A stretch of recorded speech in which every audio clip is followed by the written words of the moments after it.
Hello everyone, welcome to YouTube channel target for IQ. देखिएगा, उत्तर प्रदेश civil जज का जो एग्ज़ाम होने वाला है 12 फ़ेब में, उसके लिए हमारी जो टेस्ट सीरीज़ चल रही है उसी का एक ये डेमो वीडियो है। ठीक है, इस सीरीज़ को हम आगे भी बढ़ाएंगे, जिसमें हम आईपीसी, सीआरपीसी, एविडेंस एक्ट और सभी के ऑलमोस्ट क्वेश्चन जो इंपॉर्टेंट होंगे उन्हें डिस्कस करेंगे। अगर आप हमारी टेस्ट सीरीज़ ज्वाइन करना चाहते हैं तो आप डिस्क्रिप्शन में डिटेल दी गई है, ज्वाइन कर सकते हैं और हमारा पब्लिक चैनल को भी ज्वाइन कर सकते हैं, जिससे ये पीडीएफ जो है वो आपको फ्री में ही मिल जाएगी। Thank you. तो चलिए स्टार्ट करते हैं। क्वेश्चन नंबर 1 है कि रेप की जो पीड़िता होती है, रेप की पीड़िता की पहचान का प्रकटीकरण दंडनीय है। कहाँ पर? तो आईपीसी की जो सेक्शन है 228A, भारतीय दंड संहिता का जो धारा है 228A, उसमें इसे क्या बनाया गया है? पनिशेबल बनाया गया है। नेक्स्ट है, संपत्ति की प्राइवेट प्रतिरक्षा का अधिकार उपलब्ध नहीं है। तो किसके प्रति उपलब्ध नहीं है? चोरी के अपराध के प्रति, लूट के अपराध के प्रति, आपराधिक अत्याचार के अपराध के प्रति, आपराधिक न्यायभंग के अपराध के प्रति। तो आपराधिक न्यायभंग के अपराध के प्रति क्या नहीं है? संपत्ति की प्राइवेट प्रतिरक्षा का अधिकार उपलब्ध नहीं है। नेक्स्ट देखिएगा, ए जो है, ए है, एक पुलिस अधिकारी जय को यह स्वीकृति करने के लिए कि उसने अपराध किया है उत्प्रेरित करने के लिए यातना देता है। कौन दे रहा है? एक पुलिस अधिकारी। ठीक है, ए किस धारा के अंतर्गत अपराध का दोषी होगा? तो किस धारा के अंतर्गत अपराध का दोषी है? वो है धारा 330 आईपीसी के अंतर्गत। नेक्स्ट देखिएगा, दंड विधि संशोधन अधिनियम 2013 द्वारा दंड संहिता की धारा 354 के पश्चात 4 नई धाराएं इंसर्ट की गई, अंतस्थापित की गई हैं। अंतस्थापित की गई नई धाराओं में दृश्यकारिता के विषय में इस धारा को चिन्हित कीजिए। मतलब कौन सा जो अपराध है वो दृश्यकारिता से रिलेटेड अपराध जो है वो कौन सी सेक्शन में जोड़ा गया, कौन सा वो सेक्शन है, इसके बारे में हमें बताना है। तो वो है 354C। और याद रखना है कब इंसर्ट की गई थी? इंसर्ट की गई थी ये 2013 में। भारतीय दंड संहिता में परिभाषित विधि विरुद्ध जमाव गठित करने के लिए सारभूत संगठक जो एलिमेंट्स हैं, इंपॉर्टेंट एलिमेंट्स क्या है? तो किसी अपराध को कारित करने के सामान्य उद्देश्य के साथ 5 या अधिक व्यक्तियों का क्या होना चाहिए? जमाव होना चाहिए। सी आंसर होगा। नेक्स्ट है, भारतीय दंड संहिता 1860 की धारा 21 के अनुसार निम्नलिखित में से कौन लोक सेवक नहीं है? 21 में बताया गया है कि लोक सेवक को डिफाइन किया गया है, पब्लिक सर्वेंट को। तो ये पूछ रहा है कि कौन लोक सेवक नहीं है? तो एक ऐसा अधिवक्ता जो न्यायालय के सम्मुख विधि का व्यवसाय करता है, तो वो पब्लिक सर्वेंट नहीं होगा, बाकी सब ये पब्लिक सर्वेंट है। नेक्स्ट है, भारतीय दंड संहिता की धारा 393 संबंधित है। तो किससे संबंधित है? ये है लूट करने के प्रयत्न से। ठीक है, अटेम्प्ट ऑफ, क्या है? अटेम्प्ट ऑफ रोबेरी, लूट। कह रहे हैं कि चोरी की विषय वस्तु है। तो चोरी की विषय वस्तु क्या होती है? चल संपत्ति होनी चाहिए, है ना, मूवेबल प्रॉपर्टी होनी चाहिए, विदाउट कंसेंट के दूसरे पर्सन के कब्जे में से ले लेनी चाहिए बेईमानी पूर्वक। ठीक है, तो कैसी प्रॉपर्टी होनी चाहिए? चल संपत्ति होनी चाहिए। नेक्स्ट है, भारतीय दंड संहिता की धारा 279 संबंधित है। तो मोस्ट इंपोर्टेंट धारा है और बार बार पूछ ली जाती है कि लोक मार्ग पर उतावलेपन से अगर कोई व्यक्ति वाहन चलाता है तो या हाँकता है तो उस पर क्या चल लगती है? कौन सा सेक्शन लगता है? 279 लगता है ना।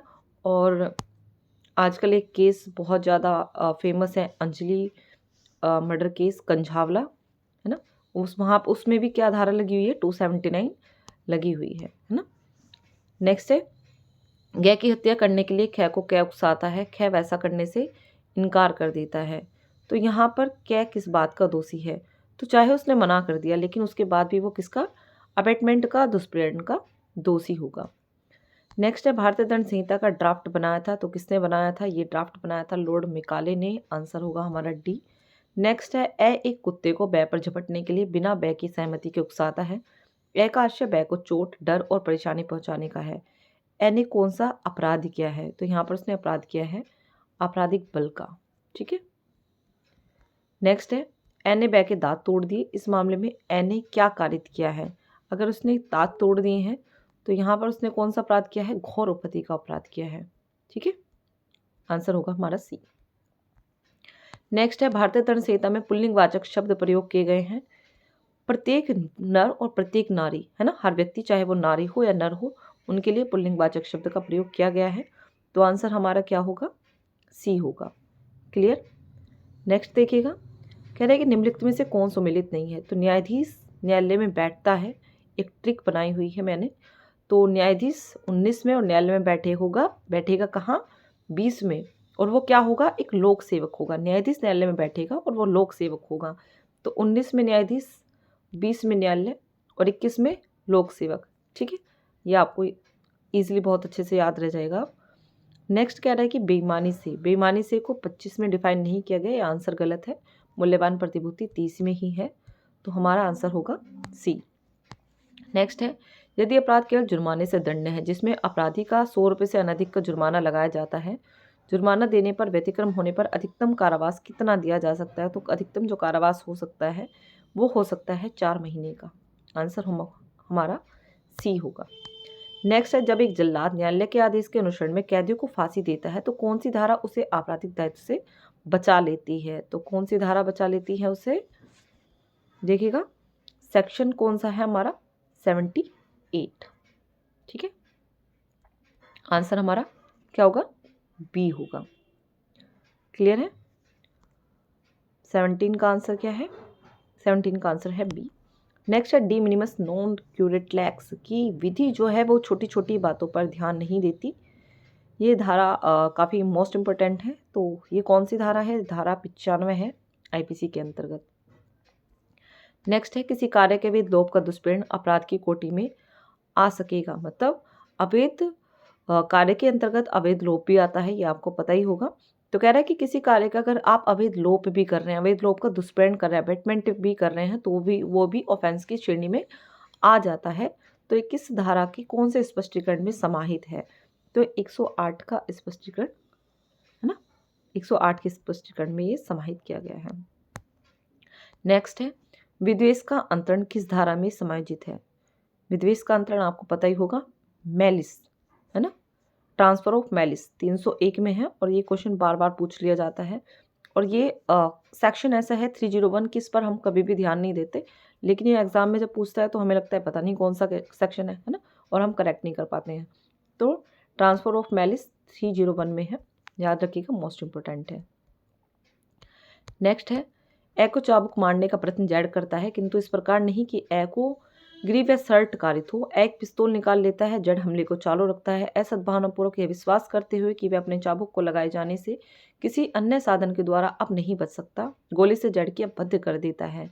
तो ए किस बात का दोषी होगा, वो होगा किसका, आपराधिक मानव वध का। क्लियर है। नेक्स्ट है, एक भवन के बाहर जाने के द्वारों पर बंदूकधारी मनुष्य को बैठा देता है और जड़ से कह देता है कि यदि जड़ भवन से बाहर जाने का प्रयत्न करे तो वह जड़ को गोली मार देंगी। तो ए ने क्या किया है, यहाँ पर ए ने सदोष परिरोध किया है, क्योंकि उसे चारों तरफ जाने से रोक लिया है, हर जगह जाने से उसे रोक लिया है। नेक्स्ट है, दंडाविधियों की भिन्नों की गणना करने में आजीवन कारावास को किसके तुल्य समझा जाएगा। तो यहाँ पे आजीवन कारावास को 20 वर्ष के तुल्य समझा जाएगा भिन्नों की गणना करने पे। कह रहा है कि किस वाद के निर्णय के फलस्वरूप धारा 303 भारतीय दंड संहिता का संवैधानिक घोषित कर दिया गया था। तो मिट्टू बनाम पंजाब राज्य के केस में सेक्शन 303 ऑफ आईपीसी को असंवैधानिक अनकॉन्स्टिट्यूशनल करार दिया गया था। नेक्स्ट है, किस धारा में वर्णित है कि सद्भावनापूर्वक दी गई संसूचना उस अपहानि के कारण अपराध नहीं है जो उस व्यक्ति को हो जिसे वह दी गई है, यदि वह उस व्यक्ति के लिए दी गई हो। तो सद्भावनापूर्वक की जो परिभाषा है, क्या कह रहा है ये, सद्भावनापूर्वक अगर आप किसी को कोई इन्फॉर्मेशन दे रहे हैं, है ना, तो वो अपराध नहीं है। तो कहाँ पर ये बताया गया है, ये जनरल एक्सेप्शन का क्वेश्चन है। 25 का आंसर होगा हमारा डी, एक सेकेंड, 25 का आंसर होगा हमारा डी, सेक्शन 93। नेक्स्ट है, उपहति की किस्में, कितनी किस्में जो हैं वो घोर कहलाते हैं। मतलब ग्रीवियस हर्ट को कितने पार्ट में यहाँ पर डिवाइड किया गया है कि कौन कौन से जो ऑफेंस होंगे वो ग्रीवियस हर्ट कहलाएंगे। तो कितने किस्में हैं, किस्में हैं ये 8। ठीक है, 8 है। जैसे किसी की हड्डी तोड़ देना, किसी की आँख को स्थायी विच्छेद कर देना, किसी के कान की शक्ति स्थायी विच्छेद हो जाना, या किसी का अस्थि भंग हो जाना, और किसी का दांत टूट जाना। तो ये सारे क्या हैं, ग्रीवियस हर्ट में आते हैं। तो 26 का हमारा आंसर होगा बी। नेक्स्ट है, एक पुलिस ऑफिसर जेड को यह स्वीकृति करने की कि उसने अपराध किया है उत्प्रेरित करने के लिए यातना देता है। एने किस धारा के अंतर्गत अपराध किया है, रिपीटेड क्वेश्चन है। धारा 330 के अंतर्गत। नेक्स्ट देखिएगा, नेक्स्ट क्वेश्चन जो है वो सीआरपीसी से रिलेटेड है। कह रहा है दंड प्रक्रिया संहिता का 1973 का क्वेश्चन है, जब किसी व्यक्ति को मृत्यु का दंडादेश दिया जाता है तब वह दंडादेश यह निर्देश देगा कि गर्दन में फांसी लगाकर उसे तब तक लटकाया जाए जब तक कि उसकी मृत्यु नहीं हो जाती है। तो ये वर्णित किया गया है, ये कहाँ पर वर्णित किया गया है? ये किया गया है धारा 354 के सबसेक्शन 5 में। ठीक है, 28 का आंसर होगा हमारा ए। किसी दस्तावेज अथवा वस्तु की खोज के लिए कौन वारंट जारी कर सकता है? किसी, क्या कह रहा है कि किसी दस्तावेज, अगर कोई डॉक्यूमेंट है या किसी वस्तु को हम खोज रहे हैं तो उसके लिए अगर कोई वारंट जारी कर सकता है तो कौन जारी कर सकता है? तो यहाँ पर वारंट कौन जारी करेगा? कोई इस क्वेश्चन का आंसर जो देंगे आप कमेंट बॉक्स में देंगे कि किसी वस्तु अथवा दस्तावेज की खोज के लिए कौन वारंट जारी कर सकता है। क्लियर? नेक्स्ट देखिएगा, दंड प्रक्रिया संहिता 1973 की धारा 144 के अंतर्गत कर्फ्यू का आदेश सामान्यतः प्रवर्त रहता है। तो कब तक प्रवर्त रहता है? 2 मास तक प्रवर्त रहता है, लेकिन राज्य सरकार इसे बढ़ा भी सकती है। नेक्स्ट है, किस वाद में उच्चतम न्यायालय ने धारा 144 दंड प्रक्रिया संहिता को संवैधानिक घोषित किया था? तो मधुलिमीय बनाम एसडीएम मुंगेर के वाद में इसे कॉन्स्टिट्यूशनल बताया था। नेक्स्ट है, कौन सी धारा कहती है कि कोई व्यक्ति स्वयं के मामले में निर्णय नहीं कर सकता? तो 479, धारा 479 किसकी? सीआरपीसी की। नेक्स्ट है, दंड प्रक्रिया का कौन सा प्रावधान बंदी प्रत्यक्षीकरण रिट के जैसा ही लगता है? तो सेक्शन 97। ठीक है, कैसा दिखाई देता है वो? जैसे बंदी प्रत्यक्षीकरण का, जैसे बंदी प्रत्यक्षीकरण की रिट है ऐसे ही वो सेक्शन दिखाई देता है। नेक्स्ट है, दंड प्रक्रिया संहिता की धारा 166A के अंतर्गत जब तलाशी भारत के बाहर होती है तो दांडिक न्यायालय जारी कर सकता है। तो क्या जारी करेगा? अनुरोध पत्र जारी करेगा, है ना, लेटर ऑफ रिक्वेस्ट। नेक्स्ट है कि जमानत नियम है, कारागार अपवाद है। जमानत क्या है? एक रूल है, लेकिन कारागार क्या है? इसका एक्सेप्शन है। ये कथन सर्वोच्च न्यायालय द्वारा किस वाद में कहा गया था? तो ये कहा गया था मोतीराम बनाम मध्य प्रदेश के वाद में। सी आंसर होगा। नेक्स्ट है, सूत्र किसी भी व्यक्ति को एक ही हेतु के लिए 2 बार तंग नहीं किया जाना चाहिए। दंड प्रक्रिया संहिता 1973 के निम्नलिखित किस धारा में स्थान प्राप्त करता है? तो एक ही व्यक्ति को आप 2 बार किसी अपराध के लिए तंग नहीं करेंगे, ये कहता है धारा 300 सीआरपीसी का, और अनुच्छेद 20 इस बात के बारे में ही बात करता है। नेक्स्ट है, मुख्य न्यायिक मजिस्ट्रेट दंड दे सकता है कितना? 10 वर्ष की अनधिक अवधि का कारावास, या 7 वर्ष की अवधि तक का कारावास, या 3 वर्ष या आजीवन कारावास के अतिरिक्त कोई भी दंड। तो यहाँ पर 7 वर्ष की अवधि तक का कारावास सीजीएम चीफ जुडिशल मजिस्ट्रेट दे सकता है। ठीक है, और आपको पनिशमेंट सभी की याद रखनी है। जैसे फर्स्ट क्लास जुडिशल मजिस्ट्रेट 3 साल तक का कारावास और 10,000 रुपये तक का जुर्माना दे सकता है। सेकंड क्लास जुडिशल मजिस्ट्रेट 1 साल तक का कारावास और 5,000 रुपये तक का जुर्माना दे सकता है। सीजीएम 7 साल तक का दे सकता है ना, तो सभी का ध्यान रखना है। नेक्स्ट है कि किसी चालू रहने वाले अपराध की दशा में नया परिसीमा काल प्रारंभ होता है। तो जब वो अपराध उस समय के प्रत्येक क्षण से जिसके दौरान अपराध चालू रहता है ना, तो वहाँ से एक नया परिसीमा काल क्या हो जाता है? चालू हो जाता है। क्लियर है? दंड प्रक्रिया संहिता 1973 की धारा 164A के अंतर्गत बलात्कार के किसी भी पीड़िता को ऐसे अपराध संबंधित सूचना प्राप्त होने के अंदर परीक्षण के लिए किसी पंजीकृत चिकित्सक के पास भेजना होगा। जब आपको पता चलता है, पुलिस को पता चलता है कि कोई पीड़िता है जो रेप से पीड़ित है ना, तो सूचना प्राप्त होने के 24 घंटे के अंदर परीक्षण के लिए किसी पंजीकृत रजिस्टर्ड चिकित्सक को से भेज देंगे।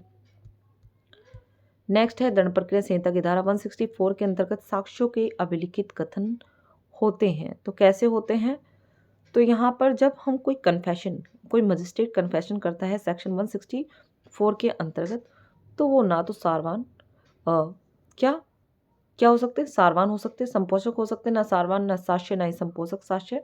तो वो क्या करते हैं, जो आप कन्फेशन ले रहे हैं या फिर कोई स्टेटमेंट मजिस्ट्रेट दर्ज कर रहा है, तो वो क्या कर सकते हैं? वो किसी पुष्टि कर सकता है ना, किसी कथन की पुष्टि कर सकता है, सारवान भी हो सकता है और संपोषक हो सकता है, दोनों प्रकार का साक्ष्य हो सकता है।